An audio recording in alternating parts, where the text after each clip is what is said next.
আজ থেকে রাজ্য জুড়ে মহিলাদের জন্য সমস্ত সরকারি বাস পরিষেবায় বিনামূল্যে যাত্রার সুবিধা চালু হলো। মহিলাদের যাতায়াতকে আরও সহজ, সুরক্ষিত ও সাশ্রয়ী করার লক্ষ্যে রাজ্য সরকারের এই নতুন উদ্যোগ কার্যকর হয়েছে।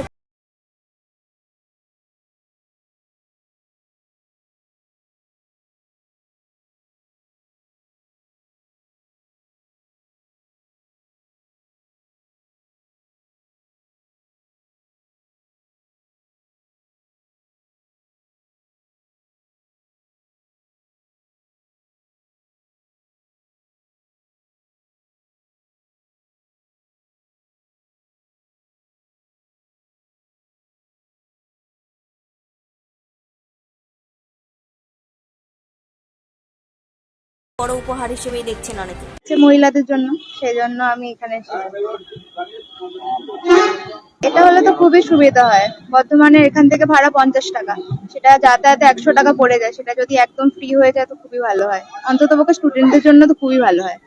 বাট আমার কাছে আছে, হ্যাঁ, বেসরকারিতেই যাই, আর সরকারি বাসে প্রথমবারই যাব। খুবই খুশি।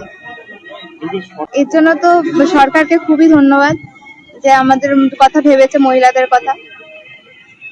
উমা চৌধুরী। পশ্চিমবঙ্গের আপামর মহিলা যাত্রী যে কোনো বয়সের, যে কোনো ইয়েতে, বর্ণ, যে কোনো ইয়ে পশ্চিমবঙ্গবাসী হতে হবে এবং যে কোনো একটি তাদের ফটো আইডি কার্ড নিয়ে আমাদের গাড়িতে, হ্যাঁ, সরকারি যে কোনো একটি কার্ড দিয়ে আমাদের গাড়িতে উঠলে সম্পূর্ণ বিনামূল্যে যাতায়াত সম্পূর্ণ আজকে থেকে এই উদ্যোগ পশ্চিমবঙ্গ সরকারের উদ্যোগে আমরা চালু করেছি। থেকে প্রচুর মহিলার এই সুযোগ নিচ্ছেন। আমি নিজেও তাদেরকে জিরো ব্যালেন্সের টিকিট কাউন্টার থেকে কেটে তাদেরকে ইয়ে করেছি। হ্যাঁ, তো এখনো যত আসবে সারাদিন ধরে আমাদের প্রোগ্রাম শুরু হয়ে গেল, চলবে এটা। আমাদের মাননীয় মুখ্যমন্ত্রী মাননীয় শুভেন্দু অধিকারী মহাশয়কে ধন্যবাদ যে আমাদের পশ্চিমবঙ্গের মাতৃশক্তির জন্য এটা আমাদের কমিটমেন্ট ছিল ইলেকশনের আগে। সরকার গঠনের পর আজকে 1 জুন আজ থেকেই এই সার্ভিস